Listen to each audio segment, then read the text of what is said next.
बिहार और नमस्कार मेरे बिहार के सारे शिक्षक शिक्षिकाओं भावी।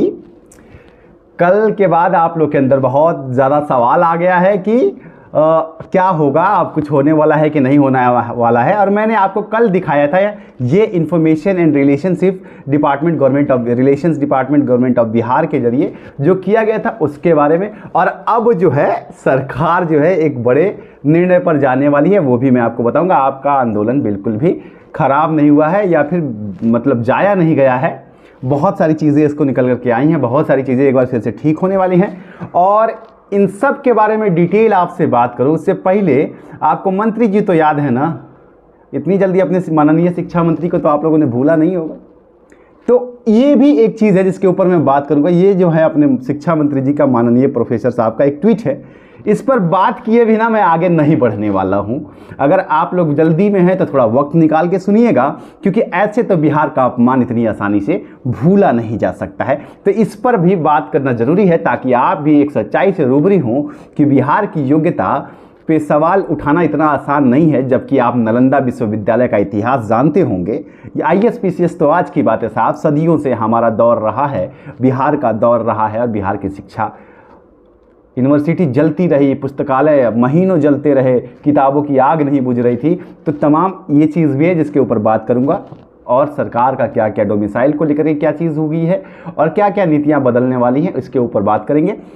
और लेकिन इससे पहले मुझे लगता है कि एक टॉपिक है जो मेरे कुछ साथियों ने एक सवाल उठाया कि सर आप आप तो आंदोलन में दिखते नहीं हैं, बस वीडियो बना देते हैं। ये आप लोगों का सिर्फ एक परसेप्शन हो सकता है। मैं इसके ऊपर आप लोगों को क्या टिप्पणी दूं उन साथियों से पूछिएगा, और नहीं तो ये एक वीडियो क्लिप देख लीजिए जो मैंने कल 4 बजे बना के आप सबके बीच में परेशान होइए। अभी हमारे संबंधित अधिकारियों से बात भी है, जिन्हें उठाया जा रहा है उन्हें कुछ देर बाद छोड़ दिया जाएगा। लॉ एंड ऑर्डर की सिचुएशन के लिए किया जा रहा है, कोई बड़ी कार्रवाई नहीं की जाएगी। और साथ ही ये भी कहा गया है, ये भी आश्वासन मिला है हम लोगों को कि कोई भी ऐसी कार्रवाई सरकार नहीं करने वाली है जिससे कि छात्रों का भविष्य जैसा मैंने आप लोगों को बताया था, तो अभी तक ईश्वर की कृपा से उसमें कामयाबी आई है। पुलिस ने किसी भी शिक्षक अभ्यर्थी के ऊपर कोई पिछली बार के जैसा मुकदमा नहीं लिखा है जिससे उसका करियर खराब होता है। और देखिए, आप सब शिक्षक हैं जो साथी सवाल उठा रहे हैं, ठीक है, पब्लिक प्लेटफॉर्म पे मैं हूं तो आप सवाल जरूर उठा सकते हैं, लेकिन कोई भी लड़ाई एक स्तर पर नहीं लड़ी जाती। हमेशा याद रखिएगा, संघर्ष कभी एक स्तर पर नहीं होती। अलग अलग लोगों का अलग अलग कार्य होता है। हमारा कार्य कुछ और था। हमारा कार्य ये था कि सारे साथी सुरक्षित हों, सारे साथी आराम से अपने घर पहुँचें, किसी के साथ कोई ऐसी कानूनी प्रचलन में ना पड़ जाए कोई जिसकी वजह से उन्हें बाद में परेशानी का सामना उठाना पड़े, उनका भविष्य खराब। तो हम वो काम कर रहे थे, और ईश्वर की कृपा और आप लोग के आशीर्वाद और स्नेह से जो भी है सब अच्छा रहा। और सारे साथी आज अपने घर जा चुके हैं, और तब मैं आप लोगों के बीच में आज आ गया हूँ तमाम अपडेट्स के साथ। सारे साथी सकुशल है। एक आध साथियों को थोड़ा ज़्यादा चोट लग गई है। हमारे पृथ्वी भैया का बनियान फट गया है। पृथ्वी भाई, मैं बनियान आपके लिए भेजूंगा अगर आपका संपर्क नंबर मिलेगा तो, नहीं तो कोई बात नहीं है। और बड़ा मतलब ये देखिए कि मतलब एक बंदा कैसे लड़ता है, वो उसकी जीती जागती मिसाल है। वो लड़का सब कुछ करने के बावजूद, बीटेक एमटेक करने के बाद भी वो आप लोगों के लिए लाठियाँ खा रहे थे। Hats off to you man. पर यही बात है कि हर लड़ाई जो है एक ही स्तर पर नहीं होती, अलग अलग डायमेंशंस होते हैं। लगातार टीम लगी हुई थी, जहां भी सक्षम अधिकारियों से बात करना था वो सब करना हमारा कार्य था, और उसमें हम लोग कामयाब हुए। चलिए अब बात करते हैं क्या क्या चीज़ें आई हैं। लेकिन इससे पहले भैया मंत्री जी, इनको नहीं छोड़ूंगा मैं। इनके लिए तो सोमवार को, कल जैसे ही कोर्ट खुलेगा फिर देखा जाएगा। मैंने आपको वादा किया है तो वो तो पूरा करूँगा ही। ज़रा ये पढ़िए, अपने प्रोफेसर साहब का एक ट्वीट है। जिनके पुरखे अंग्रेज के फिरंगियों के साथ मिलकर देश के गरीबों पर जुल्म ढाए, क्या वो हम पर राज करेंगे? हम एकलव्य की संतान अंगूठा नहीं देना, जवाब देना चाहते हैं। या सहदीर जगदेव बाबू की संतान कुर्बानी देना नहीं, कुर्बानी लेना जानते हैं। तैयार रहे चट्टानी एकता से इनके चूल्हे हिलाना है। बहुत बढ़िया ट्वीट लगा होगा आप लोग को पढ़ने में। लेकिन अपने माननीय शिक्षा मंत्री जी को फिरंगी लिखना ठीक से नहीं आ रहा है। जुल्म में बड़ा ऊ का मात्रा होगा या छोटा ऊ का मात्रा होगा, ये उन्हें नहीं समझ में आ रहा है। माननीय मंत्री जी का ट्वीट है ना, हम तो अपनी तरफ से कुछ नहीं कह रहे। Right to speech and expression के जरिए मंत्री जी आपका भी एक ट्वीट जो है, हम उसके ऊपर आपसे सवाल पूछ रहे हैं। हाँ, इनका चूल्हे हिलाना है, ये कौन सी शब्दावली है साहब, प्रोफेसर साहब, ये क्या होता है? तो आदरणीय मंत्री जी का अपना एक ट्वीट जो है 4 लाइन का हिंदी का, उसके ऊपर आप अपनी राय जरूर देख लीजिएगा कि बिहार की योग्यता पर सवाल उठाना क्या इनके लिए प्रासंगिक है।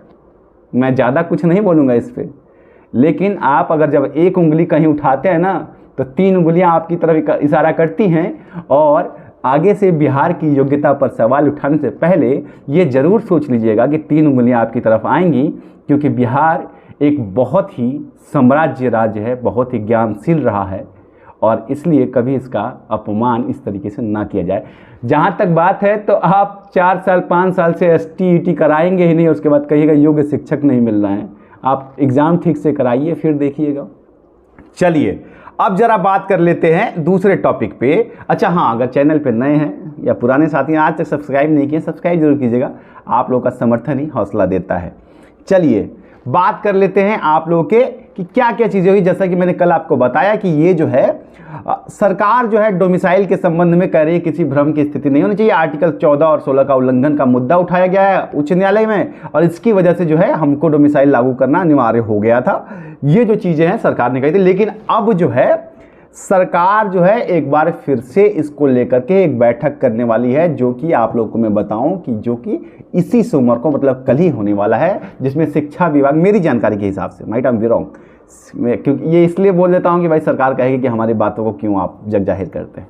तो ये बात है कि देखिए शिक्षा विभाग और BPSC के बीच में एक मीटिंग होने वाली है, और पूरी संभावना है कि डोमिसाइल को लेकर के एक बड़ा बदलाव करने की तैयारी एक बार फिर से है, क्योंकि कहीं ना कहीं जो है इस मामले में जिस तरीके की चीज़ें आ रही हैं, देखिए तमाम इनके पार्टी के ही नेता और विपक्ष तो ऑलरेडी है, लेकिन मैं विपक्ष को ही यहाँ पे 100% मार्क नहीं दूंगा। ये सब राजनीति है, मैं ये नहीं है कि ये बहुत अच्छे हैं। 4 साल लाठियाँ आप लोगों ने इनके राज्य में भी खाई हैं, ऐसी बात तो है नहीं कि सिर्फ लाठियाँ यही दे रहे हैं। सरकार कोई भी हो, लाठियाँ तो युवाओं का भविष्य है ना।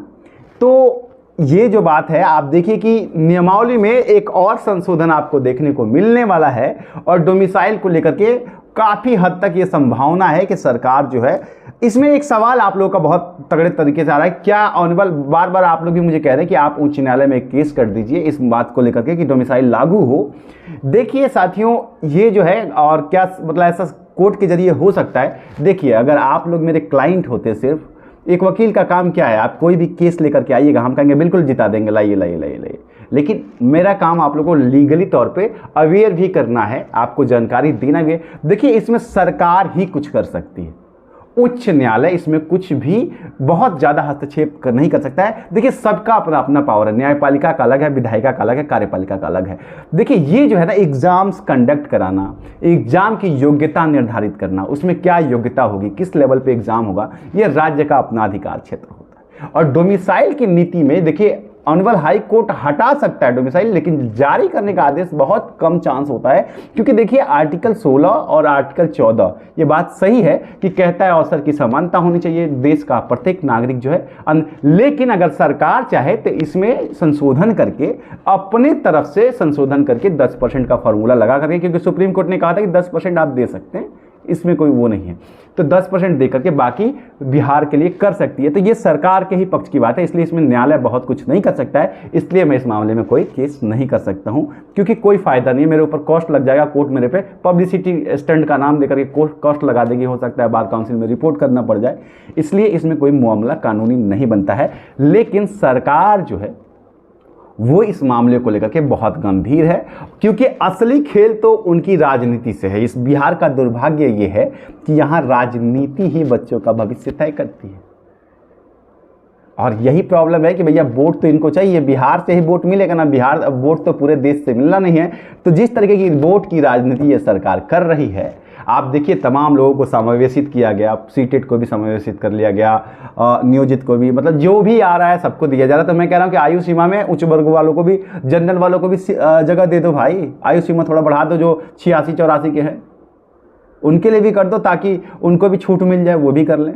क्योंकि ये भी एक मुद्दा जब सबको शामिल कर रहे हैं, तो समावेशित भर्ती है और इसमें जो है बैक फायर कर चुका है सरकार का ये जो प्रोपेगेंडा था, ये बैक फायर कर गया है। बिहार के युवाओं ने जो है उनको ये बात बता दिया है कि भैया ये नहीं चलेगा, आप एक बार नियमावली बना दिए, एक बार दे दिए, फिर आप ले लिए, ऐसा नहीं चलेगा, आपको बदलना पड़ेगा। और सरकार के पास ये मैसेज बहुत क्लियर तरीके से गई है। ये इसका उदाहरण है कि तुरंत ही information and public relation department government of Bihar के जरिए ये चीजें स्पष्ट करने लगे, क्योंकि कहीं ना कहीं जो है आपकी बात सरकार तक बहुत तगड़े स्तर पे पहुंच रही।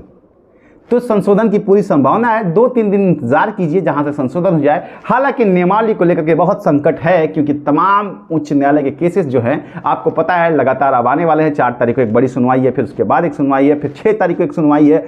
इतने केसेस लगे हुए हैं इसमें कि आप समझिए कि काफ़ी मुश्किल काम है अभी नियमावली के बाद एग्जाम तक पहुंचना। लेकिन आप लोग का कार्य है पढ़ाई करना, वो आप लोग ये जरूर करते रहिए, क्योंकि पढ़ाई तो आपको करना है अपने लिए भी और उन बच्चों के लिए भी जिन्हें आपको आगे पढ़ाना है। तो आपकी योग्यता जितनी अच्छी होगी, आप अपने बच्चों को उतने ही अच्छे शिक्षक और उतने ही अच्छी शिक्षा दे पाएंगे, उतने ही ज़्यादा योग्य बना पाएंगे। चलिए, उम्मीद करता हूँ जानकारी अच्छी लगी होगी। मिलता हूँ, प्रणाम। और आज चिल्ला इसलिए दे रहा हूँ कि एनर्जी नहीं है, रात भर जगा हूँ, बहुत सारे लोगों को छुड़ाने ये सब काम था, तो इसलिए थोड़ा एनर्जी डाउन है। चलिए, मिलता हूँ, प्रणाम।